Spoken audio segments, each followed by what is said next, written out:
Well, welcome back, everyone. We just wanted to take a minute. Again, Steve is an amazing person. Thank you so much for helping sponsor the event. We do appreciate it. And thank you also so much for coming on the DMO camping trip next week. That's going to be fun. I'm excited. It is going to be cold, which for Arizona, it probably seems weird, especially with Joe. By the way, hats off and golf clap for Joe today from working from his office, which currently does not have any air conditioning, and it's 100 degrees outside. We turned it down. We turned it down in here just to make sure that we were operating at a cool 72 degrees. So if it makes them Joe, you having a nice cool Chardonnay or something? How are you? I mean, I'm having a Chenin Blanc and a Viognier, which is delicious from Pine Ridge, by the way. It's one of my favorite wineries. But Steve, thank you so much for joining us today. I know that you have some poignant talks in store for us and a lot of data that I think people are going to like. We briefly saw your presentation yesterday in hopes that you would finish it today, which it seems that you were able to do that. So that's awesome. But we wanted to give you the floor and let you take it away. So thanks again. Of course. Thanks for having me.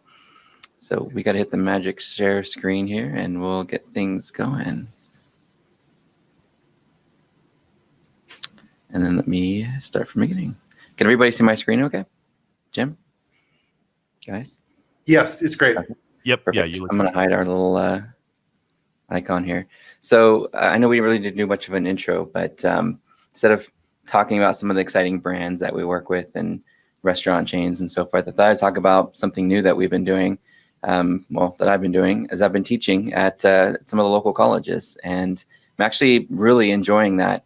I'm not to say more than working with clients, but I've really enjoyed kind of the experience of sharing all these things that we've been doing over the last 20 years in search marketing with the new generation of marketers that are coming up. So if there's anything sort of positive that can come of me teaching, it's at least knowing that students are leaving college with white hat SEO best practices and not reading from an ebook on doing something shady. But if you're interested in any of those kind of college classes, UC San Diego and Cal State Fullerton are the two universities. And I'm also teaching at Fullerton College, mostly moonlighting kind of stuff, but it's something I've really enjoyed. So if you go, who's the Steve Wiideman character? Well, he's a adjunct professor at a couple colleges and a bit of a search geek. So today, the presentation I threw together, as Jim mentioned, kind of last minute because there's been a lot going on, is really just more of a case study. So maybe this could be a little bit more of a break from the usual how to, where to, what to, and a little bit more of a sort of a window view as to what us as a consultancy are doing to help a client that's in the e-commerce business and what we've done with this business over the years. The business we're going to be talking about today is Bob's Watches, and they've been sort of like family to us for about 11 years now. It started with a safe full of watches at a sort of like an online pawn shop. And they said, we should really create a site to sell all these Rolexes that we're getting. And so we sat down, we built a plan, and we've been with them now for 10 years, helping, nurture a site from a safe of watches into an actual really fast growing, well-known brand in the Rolex consignment business. So I'm going to take you through some of the things that we learned, what we did, what that process looked like, show you a little bit of a backside view as to, what really enabled us to grow at the rate that we did over the years. And so we'll get this going. So this screenshot is my slide cover, but it also kind of shows you what, what we did in just 1 month. Kind of one of my favorite little examples. So here's our plan for today. If you can hang with me, it's we're going to go through what the initial strategy was, what reports we put together, what tools we used. We're going to talk about a little bit of what we learned after the first year, and then what we did with those learnings to pull that into what our strategy is going to be for the following year, and then a little bit of sort of what our cadence is and how we're continuing to pour water and sunlight onto our pages to keep getting them to rank not just higher, but for a broader array of search terms.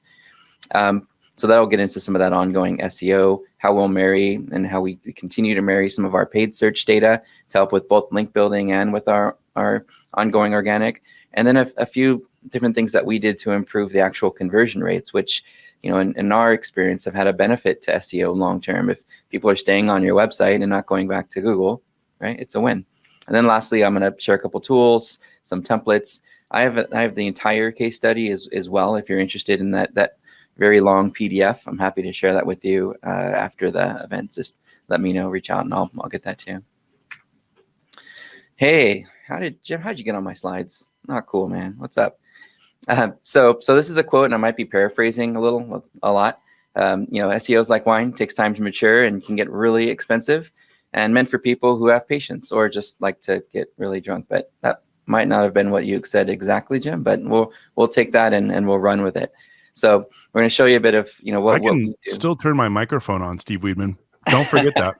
You might want to keep it on. I feel like you're so this is how we explain SEO to clients. And I know in a lot of sessions you'll get kind of piecemeals of perspectives and ideas and specific details of things. And I'm a big picture guy. I like to sort of explain, what we did and then, go through it in detail and then, sort of reiterate it. And when we get clients, like, I want to rank for, what was that video? I want to rank for the word credit card in 2 weeks because I have an ebook to sell. Right? And it's just the funniest things that you get from clients that have no idea what amount of effort and patience go into search. So, we try to articulate it this way. We say basically, within the first few months, it's really about the search engines crawling your site and sort of indexing your pages and categorizing your content, pulling out keywords that they might want to try your listing for in the search results to see how they perform.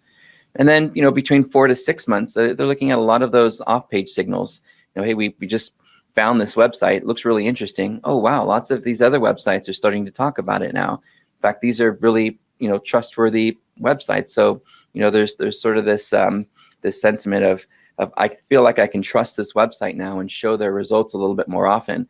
But it's still at that 6-month point especially for competitive keywords. Clients get really frustrated. Hey, we've invested, tens of thousands of dollars into SEO. We're 6 months in, and we're still kind of in the hole. When is all of this advertising going to kick in? And you have to remind them it's not advertising, it's marketing, right? And we're building something. We're the brick house. Don't make a house of straw and and so forth. Let's do it from bricks. Then you get to that 6 to 12 month point, and this is where for me it gets really exciting. It's really neat watching how when you've kind of got that plateau of traffic, and then all of a sudden, right at that 1 year point, you start to feel it. We have a client in the personal injury industry, and it took almost exactly a year to get him to rank for a very competitive keyword nationally. And it's just interesting watching how that whole time lapse happens. Same thing with some of our shoe manufacturers and other clients that we've worked with. It's always that 1 year point for really competitive keywords. So if you set that expectation with the clients and you tell them, hey, it could be up to a year before you really feel this. So if you're going to be investing in this, just keep that in mind, and then remind them once a month on your performance call, hey, we're 2 months into the 12 that it normally takes to see some results. All right, so the first part of the strategy that we put together, and this is back in 2010, of course, we refresh it every couple of years, is this competitive analysis report. A lot of SEO agencies do a really good job of optimizing, but when their clients come back to them and they say, where were we when we started with you? In many cases, there wasn't really a baseline created. So this obstacle analysis report really enables us to show our clients where they are using common SEO metrics. Some we don't necessarily believe in, but we know that if they get a second opinion, they're gonna be like, well, they didn't measure, I don't know, Moz rank or something, right? So we try to include as many different factors as we can side by side with the competition, and then you refresh that every year. So that way we can see kind of where we've improved in certain metrics, where our competitors have improved or gone down in certain areas. So to us, this is sort of a paramount report. Before we do anything else, let's get a baseline. Where are we starting? And that's what we did with the Bob's Watches account. And, of course, you can't really measure your success without a baseline anyway. So some things that we measured, aside from just the Moz ranks and metrics like that, are load times and, whether we have an SSL and our competitors have an SSL, privacy policies, return policies, what are the number of linking domains, and what's sort of the whole score of, our off-page SEO. And then, as I mentioned, just common SEO focal points. Here's a picture of Hansel, who is doing an obstacle analysis report. Well, we'll just pretend he was. He's one of our team members here and does an amazing job with multi-location search for some of our restaurant chains. I don't know where he got this picture in his office, though. I thought that was kind of neat that it just happened to be, while we're giving this fun presentation today. So the obstacle analysis report is really just a fancy word for saying a tech audit.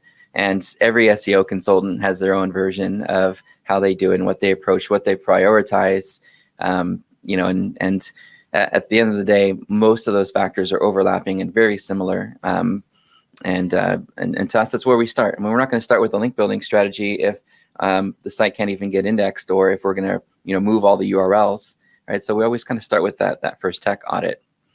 What we did on Bob's Watches as we started to think about what the tech strategy was going to be, since we didn't have a website, we first had to choose, what actual platform or CMS we were going to use. I think everybody knows about Shopify now. So Shopify is doing a great job. And in fact, even one of the brands that's doing a little bit better at some areas than Bob's Watches is on that Shopify platform.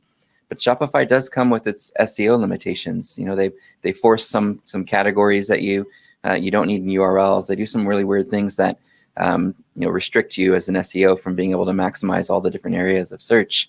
So when we started looking at it, what were those prerequisites? Well, the CMS, and this is, Circuit Network, which used to be called SEO Cart back in the late 2000s, was the platform we chose simply because I had worked with them before and really worked closely with the developer to improve the platform to get it where I needed it to be for other clients.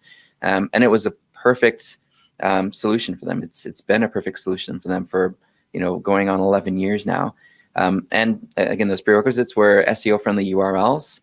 We really want to make sure our pages load fast and are being delivered efficiently, hopefully from a CDN. HTTPS and HTTP2 support. Some of the CMSs out there right now just don't have that. We work with a healthcare company that still doesn't have HTTP2, and we're shocked. We're like, come on, this is it's kind of 2020, and now I believe Google's supporting it, and super important to start thinking about that. Optimized for mobile, that's also an important criterion, and we'll talk about that a little bit more in detail, further in. Control of the robot's text file. What if you don't want certain content indexed? What if you're trying to guide search engines somewhere and away from other places? What if you want to declare your XML sitemap? If you don't have control of the robot's text file, you got to continue fighting with the CMS management company to try to get that fixed. Automatic XML sitemaps. Some shopping carts still don't have that. It's like a huge shocker. Or they do, and it's submitting URLs that you don't want indexed, or redundant URLs, or duplicate content. Then the out of stock URL handling. That's a really tough one. And every business sort of comes up with their own way to manage it, to reduce duplicate content, to avoid having a out of stock URL show up in a search result where it should be, something that's currently in stock if they have two of the same or had one. And then freeform HTML pages. So that's also a limitation of some e-commerce systems, is that you can't just go in and create a web page with fields that you'd want to optimize, like your HTML title, meta description, heading, H1 through 6 tags. Perhaps you want to edit the image alt attributes. Maybe the CMS is a drag and drop. It doesn't allow you those fields. What about some of the Twitter cards and open graph cards and metadata that could really impact user experience on and off the website? So those are some things that we felt were sort of paramount to choosing a CMS. And then making sure that we can apply on-page trust signals was also part of this tech plan, and a lot of it kind of plays into content as well. But since most of it was deployed and kind of designed out by the design and development teams, here are some things that we looked at. And this is kind of the current view of the page. There's if you go back to archive.org, you can see how it's evolved. In fact, I would encourage it. I was going to just throw a bunch of examples in there, but you guys know how to use archive.org. So check it out, because it's really interesting to watch how the design and the pages have evolved over the years to help this brand get where they are today. The number one thing that we looked at here was just making sure we hit all those things that users are looking for the most. We ran some surveys, we asked some customers, what's important to you when you get to this page and making a buying decision? Number one was, I want to be able to call. I hate when I go to a website and I'm prompted to make a purchase of over $2,000 or $3,000, and there's not a phone number for me to write down so I can call somebody, or just call them to make sure that they're legit, right? The text option was kind of neat too. That's something new that we tested. So it wasn't part of the original plan, but I threw it in here so I wouldn't have to have 1,000 slides for all the new things that we did.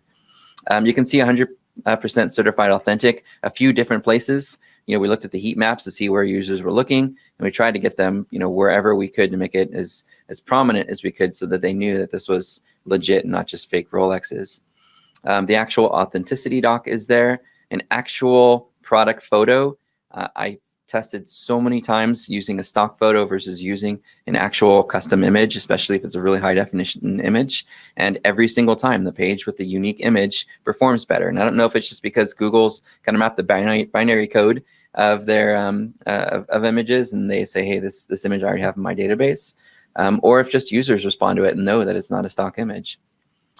And then some actual Google customer reviews. You can't always get that depending on how many products you sell and what some of those limitations are. But if you can, that that is a little bit of a trust signal for users. And we're seeing that more now with the local service ads as well.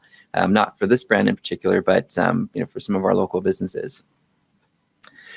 And here's something else that we did out the gate is we set up change alerts, because I've seen it too many times where everything's going good and all of a sudden the phone stops ringing. Oh my God, what happened? This is bad. What are we going to do?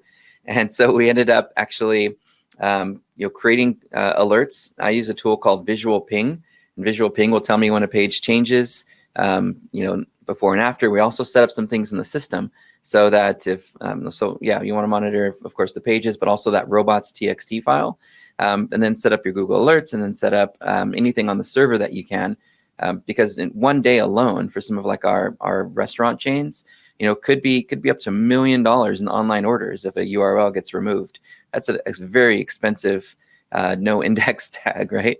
So, and here's a mock-up I did to show you what could happen or could have happened, had we not set up that monitoring out the gate, so that when a big change goes from the staging to production, that it doesn't roll out with a robots file that de-indexes the entire website.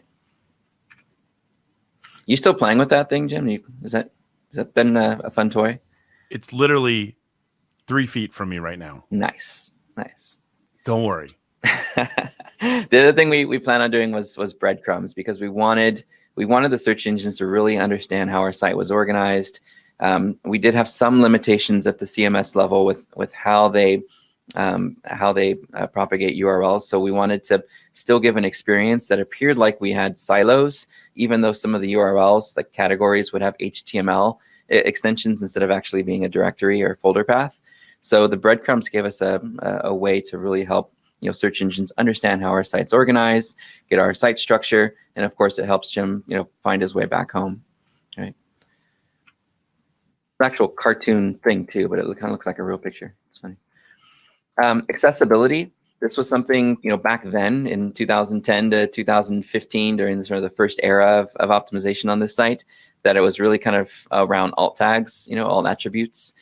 And now it seems to be more important than ever. We're seeing a lot of really interesting results when we add things like nav tags around the navigation for those people who are visually impaired.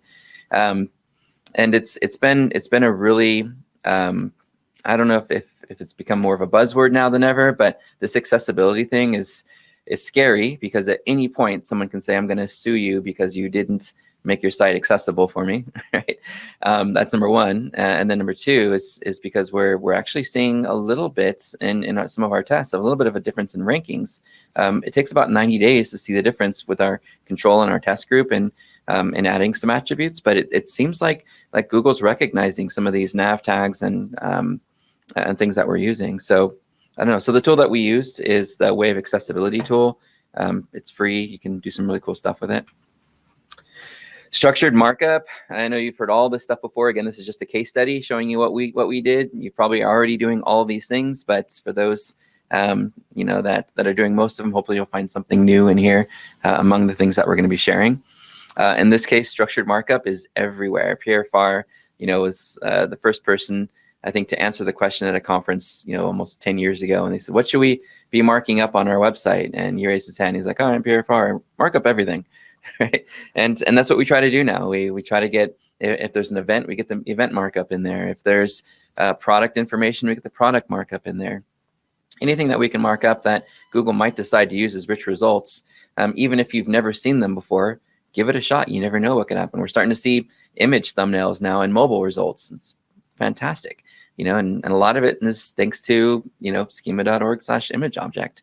So the markup played a pretty helpful role in helping us to provide better rich results. At one point, when the video thumbnails were in desktop, we were able to actually get our product thumbnail at the center of that video to make it look like a product listing right next to the listing. And it was a neat little way to use the video object to get richer results. Links and off-page SEO are part of the strategy as well. There's that beautiful PageRank algorithm as it was created years and years and years ago. We start with a link analysis and strategy. We look at intersecting links our competitors have earned, obvious opportunities. We think about all the different watch sites, watch forums, and places that we need to have visibility where we may end up earning a link as long as we engage with that site enough. And then creative opportunities. This is something that a lot of businesses are challenged with, and instead of dealing with it, they just outsource and say, hey, do my link building for me. And then, a couple months later, they get this email from Google saying we've imposed a manual action on your page. And you're like, oh my God, what do I do?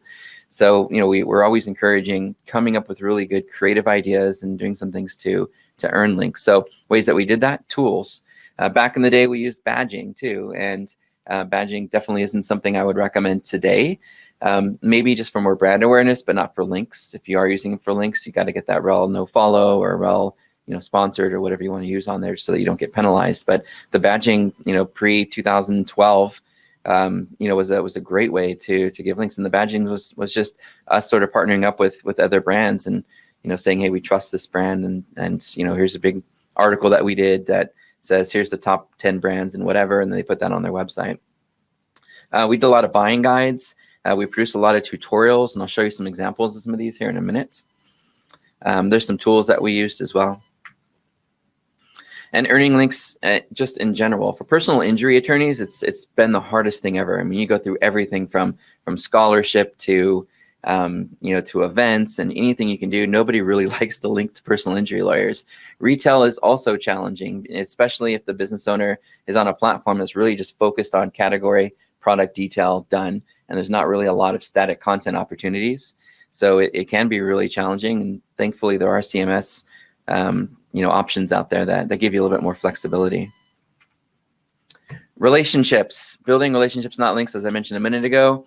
Doesn't necessarily have to be like the relationship that Jim and Arson have, but you want to think in that same terms of, I really want to make sure these people love us and that we have this great friendship. And a good link, and how we've qualified it when we ask, hey, what's a good link, what's a bad link? We say, well, what's the likelihood, that the link that we're getting, the page itself, is going to get links of its own. If you look at it and you're like, this page is crap, no one's ever going to link to this and share it. It looks like it was like a profile page created by somebody, offshore. It's never going to get links of its own. It's probably not going to be helpful. Likely to send qualified leads. In a minute, we're going to talk about how we can garner data from paid ads and use some of that to support our link building efforts, link earning efforts. And then builds brand awareness. So maybe it's not on a page that is going to earn a lot of links on its own. Maybe it's not on a page that's going to send qualified referrals, but if it's on a page that's going to be seen by tens of thousands of people because it's a news post somewhere and you got featured because of some amazing thing that you did for the community, that's still a great link because it builds brand awareness. And might not necessarily pass the page rank, the same page rank as a site that is going to get linked to itself, or a page is going to link to itself, but it's still going to be helpful. Bad links are usually pretty obvious. As I mentioned, you look at the page, you're like, this looks like crap. That's something that you'll be able to see right away. If there's kind of a private blog network in play, that might also be something obvious. The way I like to find out is I use Ahrefs and I look at the anchors that are pointing in. And if there's a lot of very similar anchors, I'll drill in and I might find that list of PBNs right there in the results. Then I'll throw them into the disavow file and tell the search engines, look, I didn't do this. It looks like a competitor. Or if it's just completely unrelated in topic. I mean, I don't necessarily need a link on a page that's not going to get a lot of visibility. And if it's not going to send any referral traffic, I don't want to spend a lot of time trying to get that link. Some of the tools that we use now is we look at new opportunities and intersecting links are BuzzStream, Pitchbox, SparkToro. Our outreach sequence, when we have to do some outreach, usually starts with getting the site to reference something that we did, some tool, some feature, some research that we did. Hey, you wrote a really good article on such and such, and you got some really good points, but you missed a couple of things. Feel free to curate anything you want to from our page. Just please give us attribution. You see what I did there? I didn't really ask for a link, but I was able to hopefully get a link. Cross promotion. So they're not responding to you. They're like, yeah, we don't want to reference anything. We're busy. You're not, what's in it for us, right? Cross promotion. Hey, I've got some really good ideas to how we could, help each other get more visibility, through our blogs and other things. Maybe if we're in similar verticals, but not competitors, we can do some cross advertising, with rel equals sponsored links that might evolve later on into doing some content that, creates an organic link. Contribution. Do you find a site that hasn't been very active, with articles or their blog, or maybe you just want to provide them some research or data that only you have because you either performed it yourself or you have it in your own database from your own customer database, and you can come up with some info. Hey, did you know that 55% of iPhone users do X? Right, and you provide that to whatever the portal is that you want to get listed on, or the site you want to get listed on, and as long as you get attribution to it, it's a great thing to share. And sponsorship, which of course comes with a little bit of a warning, right? You don't want to appear like you're buying links, and if you're on a sponsors page, then it's sort of obvious. So if you're sponsoring something, the point is to try to evolve that sponsorship into something that becomes a organic link down the road. Intersecting link opportunities. So this is something that I mentioned a moment ago, really easy to do. I'm not going to roll through the whole thing. You'll have this presentation later, but basically just go into Ahrefs, use their tool, and then boom, you've got a list of all the links your competitors have sorted by the ones that are seen the most often. You parse through that list, you get rid of all the ones that are just ridiculous or just scraper sites or whatever, and then you categorize them, of course, so that you can put them into different groups or different projects within your CRM. Really, really cool tool. Great, and that's the hope at the end of the day, is that we become closer to the center of what our conceptual semantic web by being in all the same places our competitors are. And we get into our content strategy, and again, this is kind of back in the day. We started with we've got this safe full of Rolexes. We don't know anything about Rolex, well, at least I didn't, and we need to figure out a way to build a content strategy that's going to attract traffic. That was our keyword discovery report. And this is our conference room, but I didn't realize we had that wonderful picture in the conference room too. Cool stuff. So we do a keyword discovery report, and what we'll do is we'll look at, and this was really at its core, the foundation of what we do for SEO is really try to understand what all of the opportunities are, and then organize them into what becomes a sitemap or our information architecture. And then we build the website.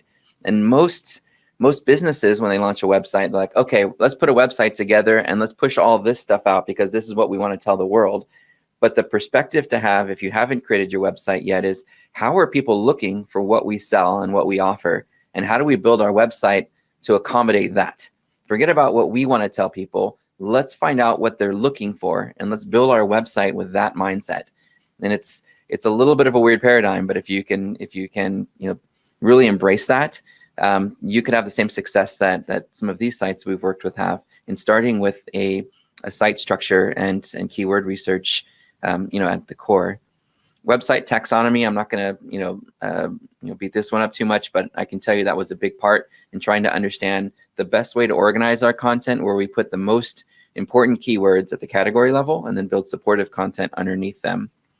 And one way, when we couldn't always create the best possible URL structure, is, as I mentioned earlier, we use Breadcrumbs, and Breadcrumbs, enable us to help search engines and users reverse navigate. It helps them to helps us to use a really strong internal linking strategy. Even though it is a bit of a block module, it's not unique to the body of the content, and it's probably calculated a little bit different as it relates to PageRank. It's still a very helpful tool, and it does give us some really rich results in search as well. Here's other ways that we found out which keywords to use, aside from some of the tools that you probably already know about. This is something we do as a fun exercise as well with some of the classes that I teach, is we show how to parse an XML sitemap using Excel. Pull up an Excel, throw the XML URL in there, and then we can start seeing how a site's structured, how our competitors are structuring their websites, and we can see specific pages that are likely receiving traffic from keywords that we would want to appear for as well. I love the SEMrush keyword magic tool. I'm also a big fan of Answer the Public, to isolate questions, but the magic tool also has a question section as well. And this one, I filtered just questions around Rolex, and you can see how to tell if a Rolex is real, 2,900 searches, how to spot a fake Rolex, 1,900, and then all of that gets transferred into your content calendar for the next couple years, and you know exactly what you should be writing and what should be going on your website. Next is just really organizing it into that site architecture we were talking about a moment ago. And you can see an example of how Bob's Watches did that. How much is a Rolex? Rolex Daytona history, Rolex versus Omega, right? They're really looking at as many questions that people are having about their product and services to answer those, wherever they could. Historical data. This also plays into our paid search, that's we mentioned earlier, where we take some of our paid search data and we can use that. In this case, we're looking at like IHOP as an example. And here we can actually see that, there's a lot of historical search terms, even though we don't know if they converted or not, that we could, put into our content strategy, because we know that we're already showing up for them. We just don't necessarily always rank #1 for them. So recapping so far where we're at, we did the competitive analysis, the tech audit or obstacle analysis. We did a link strategy, and we did some keyword research and content strategy. The other thing that we did that I didn't talk about earlier was we started with a domain that already existed. There's a lot of controversy around that, but back in 2010, that seemed to work really well. Instead of starting with a new domain, we actually picked a domain that had already been around and used with an active antique watch site for about 10 years or so. And so we said, hey, the site's active, it's getting traffic, it's related to watches. So we did that. And then what we did was we kept those original pages up while we built all the new content on top of it, so that Google would think that the site isn't now a different brand and a different, completely different website. They would think that we're just improving it as opposed to it being brand new. And so we were able to rank very quickly for a lot of longer tail search terms, simply because that site already had links and had already established trust, and those pages were still active, I think, for 90 days or so. And then we launched our parent categories. And we'll talk about that more when we get into some of our ongoing SEO. So initial strategy was done, right? We did all the initial research. We knew exactly where we wanted to go, what we wanted to do. Now we want to review our results. I know we're getting close on time, so I'm going to speed it up a little bit. 1 year first results, we already started to see us appearing. And if you recognize this screenshot, then you were probably just as gray hat as I was in 2011. And this was from Web Position Gold or something, I think, back then, pre Penguin. So in this case, we could see some results after the first year. It was really exciting. We weren't on page 1 for everything yet, but we were doing really well. 8 weeks into our campaign, he'd already seen a positive return on, the amount of dollars and effort he had put into getting the site up and running. So, by choosing a domain that already had a website on it, and having this taxonomy plan to start with, enabled us in a very short period of time to start generating revenue. So super exciting to see that happen, within 2 months. I mean, you could just tell Jim's just, stoked. So lesson 1 that we learned, not to just go crazy with these short tail keywords like the example earlier, credit cards, to try to rank for a really super competitive keyword. But instead what we did was we tried to focus on and rank for keywords like used and men's, which we did start to show up for. Within 6 to 12 months, we were on the first page for just about all of those longer tail search terms. And then we started to see us showing up for broader search terms right after that year came. And then we started to remove the men's and remove the word used in a lot of our categories. reduce the amount that we use them, reduce the amount that we internal link to them with those different keyword modifiers, and just focused on that broad search term. And now Bob's Watches ranks for just about every single main model that they have on the first page of Google. Lesson number 2 was using some of our internal search data. You'd be shocked at how many stores don't actually record and use what people are searching for when they're on their website. And we found some really interesting data that was the catalyst to us driving a nice incremental amount of new visitors who were willing to sell their watch, and which gave them inventory to sell, so they actually had watches to sell. It was pretty exciting. Here's an example just from kind of Search Console, and you've probably seen this too as a digital marketer. Regardless of how much search volume there happens to be for a search term and where you rank for it, the most action comes from, in many cases, that upper funnel. When people are really looking for help, they're going to click more. When they're looking for products, sometimes they're going to click on ads. Sometimes they're just not recognizing a brand and wanting to click on it. So even though we're on the first page for a lot of these really highly searched keywords, at the end of the day, it was really the upper funnel when we sorted by clicks that drove all the traffic that we wanted. So we looked at our internal search. We tested these search terms, and they worked exactly how we had hoped that they did. And here's what we did and how we took action with it. We built new landing pages. We started to create tools on our website that didn't already exist online. No competitor had any of these things. We recorded these, as Google calls them, delightful content videos. And then we, with doing those two things, we were able to really dominate the search results quite a bit. Here's an example of a different video, not related to the serial numbers page, but this one had 1.1 million views on it. How to tell if a Rolex is fake or real.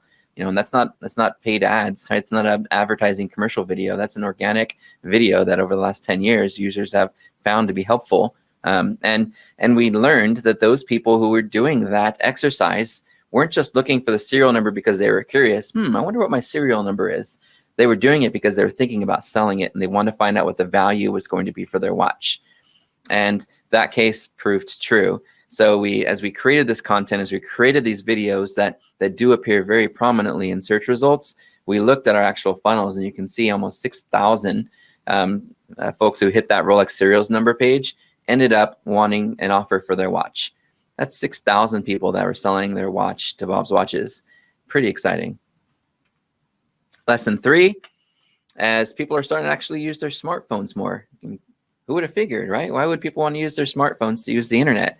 Better than that, they're using them to make purchases now. Some businesses are still stuck in the mindset that, yeah, they'll find it on their phone, but they're going to go back and use their desktop to purchase. And you show them the analytics, they don't know what they're looking at. They're set in their ways. But we found this out around 2014. We started to lose our rankings for sell Rolex related keywords. So, we noticed that all of our pages still had a really good desktop experience, but mobile, it just sucked. So our solution was to test and analyze and just keep, rinsing and repeating until we got the results that we wanted. A lot of developers have a mindset of, I tested the Google keyword, friendly tool and it works. So what do you want from me? I said, well, there's a big difference between being search engine friendly and being optimized, for search. Terry Cox told me that back in 2007, and it stuck with me forever. And so with mobile, it's the same way. You can be mobile friendly, but that doesn't mean you're optimized for a good mobile experience. And so there's no way a search engine will ever know that, because they're not a person, other than if they go back to the search results and choose a competing listing. So here's our before and after, and then a little screenshot of kind of what it looks like today. Before, there's all these, crazy, hard to click fields. You can see that there was a horizontal scroll bar at the bottom. We made a big update. This was the update. We put a video here. The email made it super easy. Autofill, done, select your model, and then move down that process. We found that with autocomplete, using the autofill attribute on our form field, as soon as they click in email, it fills in name and phone number automatically. All they have to do is select their model, upload the photo, and done. And this is, again, something that's constantly changing. You're probably going to see this change again next month. I got a preview of what the new page is going to look like, and it's pretty awesome. Case study before and after. This is 2014, 2015-ish. Actually, no, this is 16, 17, looking at 1 month of March. And you could see a 214% lift in conversion rate by really giving emphasis to mobile. and 8% more organic sessions and 26% more users. Our position looked fantastic. Even today, Jim's still smiling over it. Yeah, this is good data. It still held the test of time, and by continuing to pour water in sunlight, we're able to sustain some pretty decent rankings. One other thing I want to mention too is always thinking about that user intent. I know you're probably sick of Google shoving that down your throat, but it works. If you do a search for title tag principles, there's this old article that we have that's still up there. I should probably update it when we launch our new website next month. But this works. If you use a value proposition and a call to action, it really resonates with the user who sees your search result. It's not just the rich results from putting structured markup, but actually trying to solve for their end desire. It's a tricky thing to do, but you ask, why did you purchase this? Or why were you searching for this keyword? Well, I wanted such and such. Well, why did you want such and such? Well, because such and such. Well, why that? Right? And get to the real end meaning and then solve for that, and you'll stick right there at the top. So now we're going to get into some of the ongoing SEO, SEM. I'll give you a couple tools and takeaways. Jim, I don't know what was going on with this donkey and why I wasn't invited, but I had to use this picture because it was too awesome to not. I hate you. So just so you know. Yeah. So point is, a lot of digital marketers won't use their existing data. I want to rank for the word Rolex, and they won't use any of their existing data to nurture and grow their search. And I'll show you some ways that we did this. And this is a really old screenshot, but I figured it's safe since it's pre the Google Ads update and really old. We found out which sites were really producing conversions for us in our display campaign, and we moved that into our link earning strategy. It's like these sites are generating business for us. They're making money for us. We should be doing some native advertising or some static ads on these sites and build relationships with them so that we can get some organic links over time. If we have a really good friendship with all these chronos and other sites, then there could be a really big link opportunity for us, and that drives actual sales. So now moving forward, thinking about the future, I was trying to find an image that actually had our 2021 it's back there, but it's really hard to see. Some things that we're starting to plan for and pay attention to. This quote comes from Jim Rohn, one of my favorite speakers in that whole human potential industry. He said something years ago that you don't have to do extraordinary things to be successful. You only have to do ordinary things extraordinarily well. And I stole that, and I turned it into something that we do in the SEO world. And that is, we don't have to do crazy, link building techniques and PBNs. And even though if you're on this meeting and you use them and you swear by them, it's going to hit you someday, right? And if your business is just to build it, wait till it crashes and then build a new one and do it over again, great, good for you. If you want to build something sustainable and a strong brand that people will remember, that you don't have to keep rinsing and repeating and building new websites, just do amazing work on all those different areas that we talked about today, because those black hat techniques are going away. Our key areas of focus continue to be the same thing that's that we've been working on this year, and that is really starting to pay attention to voice readiness. Even though a lot of purchases aren't being done with voice just yet, mobile is still growing, still important. It's not going anywhere, but now it's really more around mobile experiences. It's those core vitals, Google sharing, and all the different things that we know that they're paying attention to. And just chipping away at mobile. There's no end to it at the moment. Maximizing our markup everywhere we can to provide rich results, and we never know what kind of carousel they're going to create in the results. And then measurements. There's still not a lot of businesses doing attribution. We did a study recently for multi-location brands, and over 100 of the biggest food and dining brands, not a single one of them was doing any online to offline attribution on their local landing pages. Not a single one. So there's so much more opportunity there to take some of that measurement opportunity and do something big with it. Position 0, you've heard this a lot about the whole featured answer. There's a million different viewpoints and tests and things that people have done. At the end of the day, I've honestly seen curation and repetition of that content across the internet be the #1 signal. Not necessarily structured markup, but how many people are sharing that content. It's also a loophole right now, and people are using old school SEO tools. Instead of build links, they're spamming their short answer all over hell and back. at some point, I really hope John Mew and some of the folks over at Google, will listen to our emails and be able to isolate and ignore those short summary curations. But right now, it's a loophole. You get your content out there, you're probably going to get the short answer or the featured answer. I'm not going to do it and set my phone off, but the Google keyword is still growing. People are starting to use voice more and more. What's that? Hey, Google. Doesn't recognize your voice. I just updated it, so I think the voice recognition is better now, Jim. Hey, Jim. And then so how you can find some of this data still in your analytics is look for words like find, because people don't usually search that way with their keyboards. So look at your data. There's still some of it out there, even though they took away a lot of that search term. And in Google Trends, they took away a lot of the data. You can still see some of it in your Google Search Console by using filters like find me, look for a, right, things like that. Next thing, of course, is getting your business into Google Assistant. We've been doing this with all of our clients and just setting up some basic information for questions that users might have. Get the Google Search API set up on your site. This URL, I think, actually just updated recently. Hopefully it redirects for you. But the idea here is if they're on your website, they can just click the microphone icon in the search box and talk in to their voice to text right into the form field. So those mobile users don't have to pull over and use their keyboards. So those are some of the things that we're doing on an ongoing basis to try to stay up to date and current and test. I'll give you some of the tools and templates we use, and again, some kind of wrap up. Some of our favorite tools continue to be SEMrush. We'll still use Moz campaigns for some of the smaller clients that need just kind of a simple campaign set up to do everything. It's a good one and all. SEMrush has been fantastic as an enterprise platform, surprisingly. We'd always assume they were really good for sort of SMB and for small business, but their enterprise platform is pretty ingenious. If you ever get a chance to see it, I definitely recommend getting a demo. And then, of course, all the Google developer tools are free.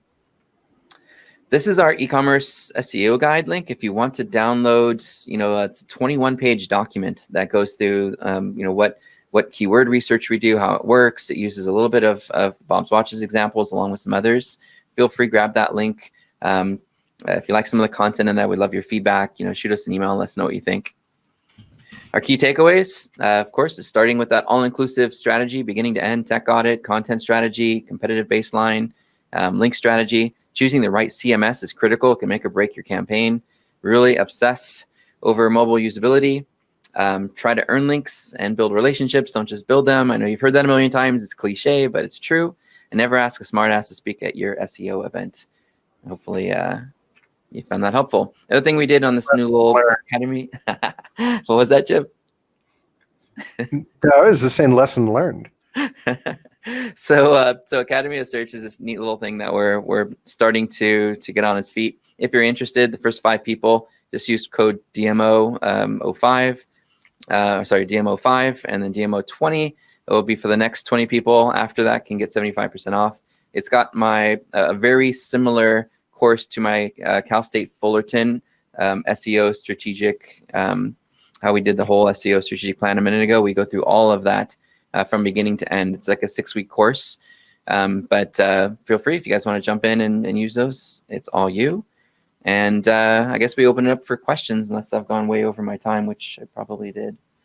A little bit over, but I think we're fine. We can have you answer some of the questions. I also would like to let you know that Arson and I will be sending over our cease and desist letters right after this talk. So you'll love all of those as well, since you clearly used our likeness in the promotion of yourself. Oh, was that you? Apparently a lot of me. Oh, you got TJ in there too, so he feels good. He was telling me, he's like, "Oh, look, I'm finally famous." So that's nice. Joe, you want to field the questions? Okay. First one, Lily is saying, "Hey, Steve, what's your process for avoiding stock photos on product pages? Do you recommend that the client hires a photographer for custom product photography?" Every time. Bob's Watches has a full studio set up at their office. In fact, next time I'm there, I'll take some pictures of it and we'll share it on the DMO. But yeah, they have a full studio. When they're taking pictures of watches, I watch him do it. He takes all these different crazy angles, and then he sends it off to this other guy who puts all those different pictures together into something that comes out to be just incredible. Just the quality of the image is nothing like I've ever seen before. And the other question comes in from Frank, and he's saying, looking at competitor links in Ahrefs, I see a lot of web traffic and keyword analysis type sites. Do they have any value as links? I wouldn't waste my time. That list I gave you of what's a good link, what's a bad link. If you can't imagine it referring traffic to your site, if you can't imagine it earning links itself, if you can't imagine it sending or giving you a lot of brand visibility, don't waste your time. And then Holly asks, hey, share that link again to the text to speech or speech to the text. Actually, she phrased it as a polite question. I made her sound more rude. Yes. No problem. So yeah, it's it'll be in the presentation after the meeting, so you can download it for sure. There's a lot of links in there. I'd love to, have you check out and give us feedback on. Thank you so much for being a part of this, Steve. Mm-hmm.